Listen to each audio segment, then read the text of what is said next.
Here's part 2 of a list of Jewish actors from Hollywood's golden age, roughly the 1910s, 1960s, continuing from a presumed first part. These actors were either fully Jewish or had Jewish heritage and made significant contributions to classic cinema. Tony Curtis, 1925 to 2010, born Bernard Schwartz in the Bronx, New York, was the son of Hungarian Jewish immigrants.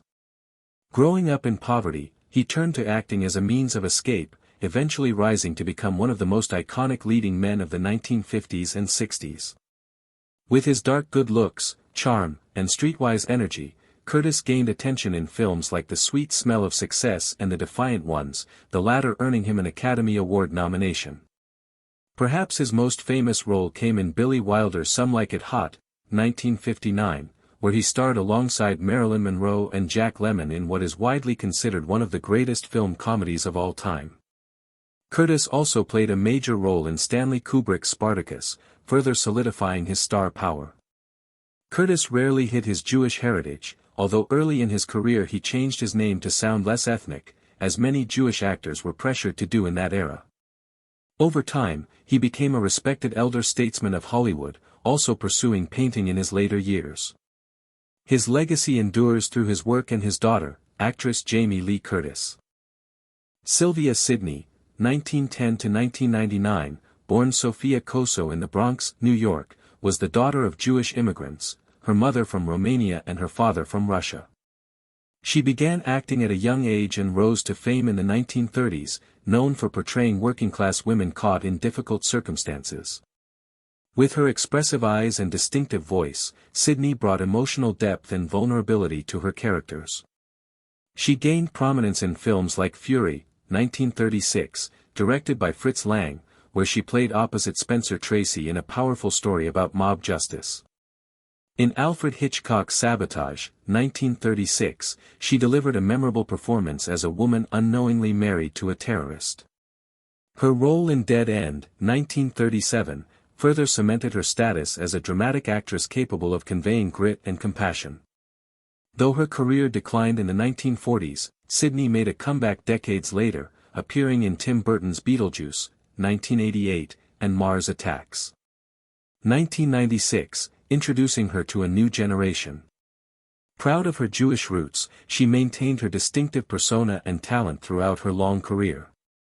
Her work remains a testament to the strength and resilience of early Jewish actors in Hollywood's golden age. Paul Muni, 1895 to 1967, born Friedrich Mechelem Meyer-Weisenfraund in Lemberg, Austria-Hungary, now Lviv, Ukraine, was one of the most respected and versatile actors of Hollywood's golden age. Born into a devout Jewish family, he immigrated to the United States as a child and began acting in the Yiddish theater, where he developed a reputation for his powerful character work and transformative performances. Muni made a successful transition to film in the 1930s, quickly earning critical acclaim for his depth and intensity. He became known for disappearing into his roles, often using elaborate makeup and accents. In Scarface, 1932, he portrayed a ruthless gangster in one of the earliest and most influential crime films. His portrayal of French scientist Louis Pasteur in The Story of Louis Pasteur, 1936, earned him an Academy Award for Best Actor. He also delivered a searing performance in I Am a Fugitive from a Chain Gang, 1932, a film that exposed injustice in the American prison system. Deeply private and committed to meaningful roles, Muni turned down many commercial projects. Proud of his Jewish heritage, he was considered an actor's actor, admired for his seriousness and integrity.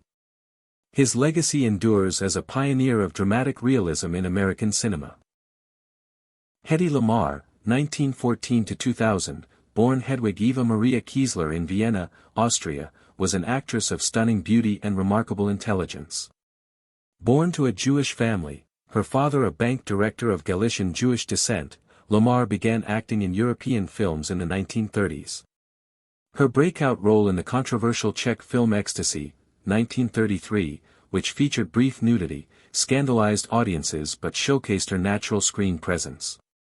Married to an Austrian arms dealer connected with the Nazis, Lamar fled the marriage and escaped to Paris, then London, where she met MGM studio head Louis B. Mayer.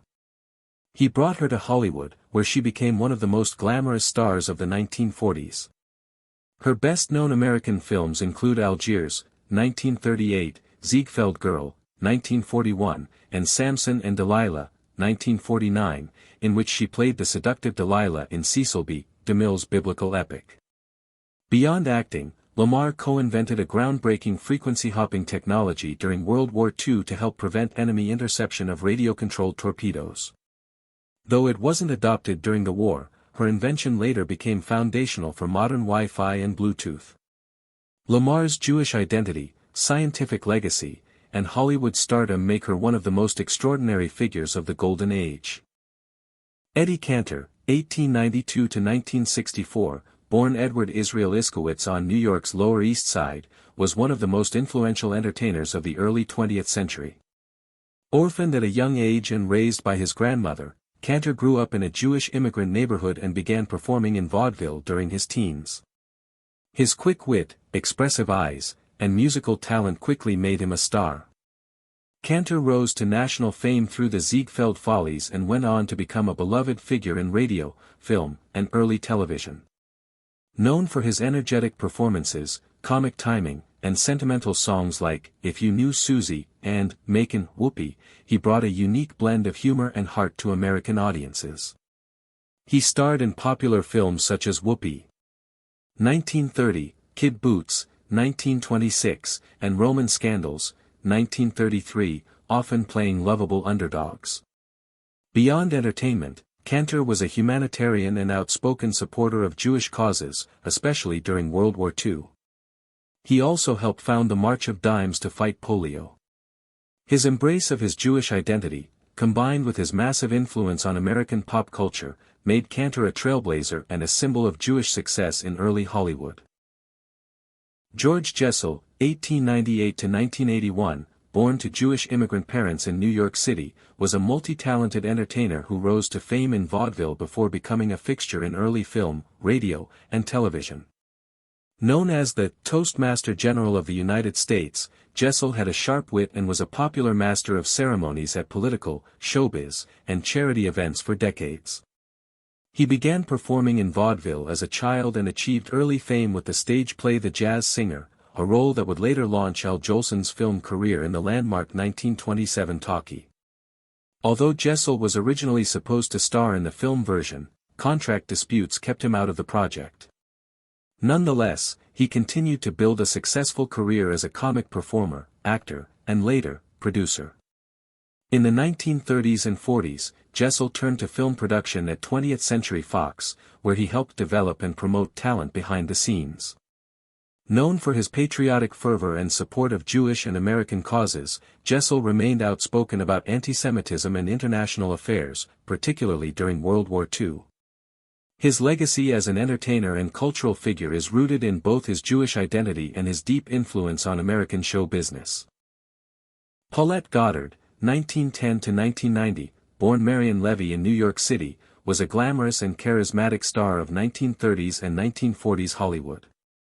While her Jewish heritage has been debated, her father was Jewish, and she sometimes distanced herself from that background.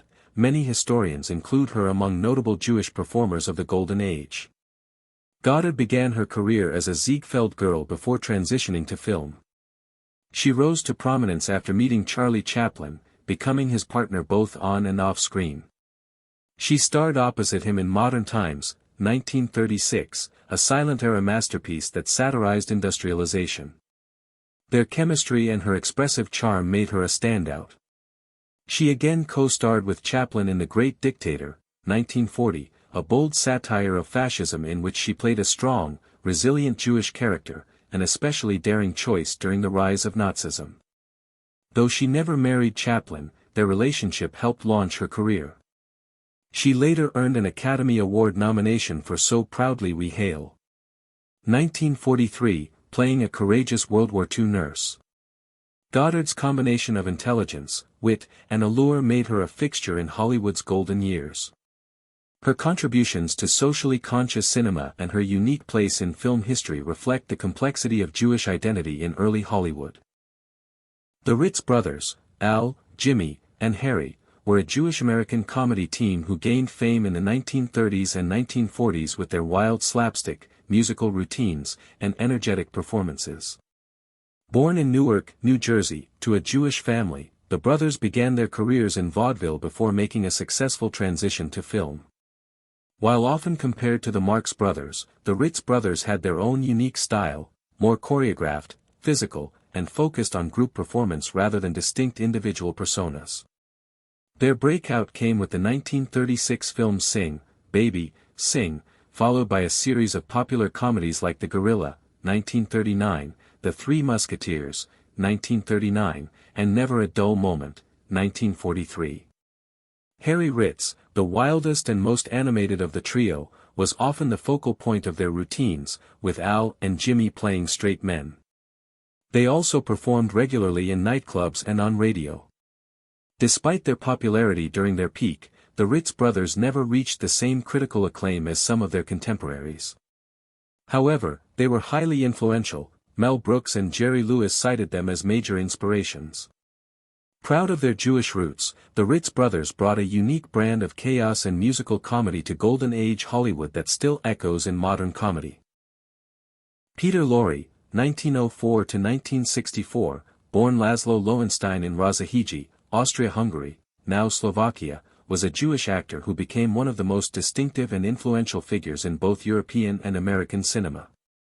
Raised in a Jewish family, Lorre began his acting career in Vienna and Berlin, achieving international fame with his chilling performance as a child murderer in Fritz Lang's M, 1931. The role showcased his ability to blend menace and vulnerability, traits that would define his career. As the Nazis rose to power, Lorre, being both Jewish and politically outspoken, fled Germany in 1933. He made his way to Hollywood, where his unusual looks, haunting voice, and penetrating eyes made him a favorite in film noir and suspense. He played memorable roles in classics such as The Maltese Falcon, 1941, Casablanca, 1942, and Arsenic and Old Lace, 1944. He also starred in the popular Mr. Moto detective series. Despite often being cast as a villain or eccentric outsider, Lorre brought depth and humanity to his characters. Off-screen, he was witty, intellectual, and proud of his Jewish heritage. His escape from Nazi Europe and success in Hollywood symbolized the resilience of Jewish artists during a dark period in history. Jack Benny, 1894–1974, born Benjamin Kubilski in Chicago to Jewish immigrants from Lithuania and Poland, was a groundbreaking figure in American entertainment. Starting as a violinist in vaudeville, he evolved into one of the most beloved comedians of the 20th century, known for his impeccable timing, self-deprecating humor, and signature persona, the vain, cheap, and perpetually 39-year-old Jack Benny. His radio show, The Jack Benny Program, which began in the 1930s, became a cultural institution and successfully transitioned to television in the 1950s. Benny's unique brand of comedy relied more on pauses, reactions, and character-driven humor than on punchlines. He often got the biggest laughs simply by saying nothing. His supporting cast, including Eddie Rochester Anderson, Mary Livingstone, his real-life wife, and announcer Don Wilson, formed one of the most enduring comedy ensembles in broadcast history. Though he rarely discussed his Jewish heritage publicly, Benny remained connected to the Jewish community and supported Jewish charities throughout his life. He broke barriers in both comedy and broadcasting, helping to shape modern entertainment. Benny's influence can still be seen in sitcoms and stand-up comedy today, making him not only a Jewish icon, but an American one as well. Melvin Douglas, 1901–1981, born Melvin Edward Hesselberg in Macon, Georgia, was a distinguished American actor of stage and screen. His father was a Jewish immigrant from Latvia, and although Douglas didn't publicly emphasize his Jewish heritage, it was a meaningful part of his identity. He began his career on the stage and transitioned into film during the 1930s, quickly gaining fame for his sophisticated screen presence and versatility. Douglas became known for playing charming, intelligent leading men, starring opposite some of the era's top actresses, including Greta Garbo in Ninotchka, 1939. As he aged, he evolved into one of Hollywood's most respected character actors. His later career was marked by powerful performances, earning him 2 Academy Awards, for HUD, 1963, and Being There, 1979. He also won an Emmy and a Tony, placing him among the rare group of performers to achieve such honors across all major acting platforms. Beyond acting, Douglas was politically engaged, vocally opposing McCarthyism during the Red Scare and supporting civil rights causes. With a career that spanned over 5 decades, Melvin Douglas left a lasting legacy as both a performer of great range and a principled figure in American cultural life. John Garfield, 1913 to 1952, born Jacob Julius Garfinkel on New York's Lower East Side, was the son of poor Russian Jewish immigrants. Raised in tough conditions, Garfield found direction through drama, eventually joining the politically progressive group theater in the 1930s. There, he trained in a style that emphasized emotional truth and realism, an early form of method acting that would later revolutionize American cinema. Garfield brought that raw intensity to the screen, making his film debut in 4 Daughters, 1938, earning an Oscar nomination. He quickly became known for playing brooding, working-class outsiders in films like The Postman Always Rings Twice, 1946, and Body and Soul, 1947, the latter earning him a second Oscar nod. He portrayed characters with moral conflict and emotional depth, breaking from the clean-cut heroes of the era. A proud liberal and union supporter, Garfield refused to name names before the House Un-American Activities Committee during the Red Scare. Though never a communist, he was blacklisted, and the stress from this political persecution is believed to have contributed to his untimely death at 39. John Garfield's legacy as a pioneering Jewish-American actor endures. His performances helped pave the way for Brando, Newman, and Pacino. Shelley Winters, 1920 to 2006, born Shirley Scrift in St. Louis, Missouri, to a Jewish family of Eastern European descent, was one of the most dynamic and enduring actresses of Hollywood's golden and post-golden age. Raised in Brooklyn, she began acting on stage before transitioning to film in the 1940s.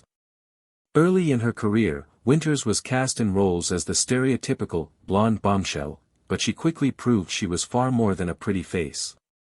She evolved into a powerful dramatic actress, earning 2 Academy Awards, Best Supporting Actress for The Diary of Anne Frank, 1959, in which she played a desperate woman hiding from the Nazis, and for A Patch of Blue, 1965, where she portrayed a bigoted, abusive mother.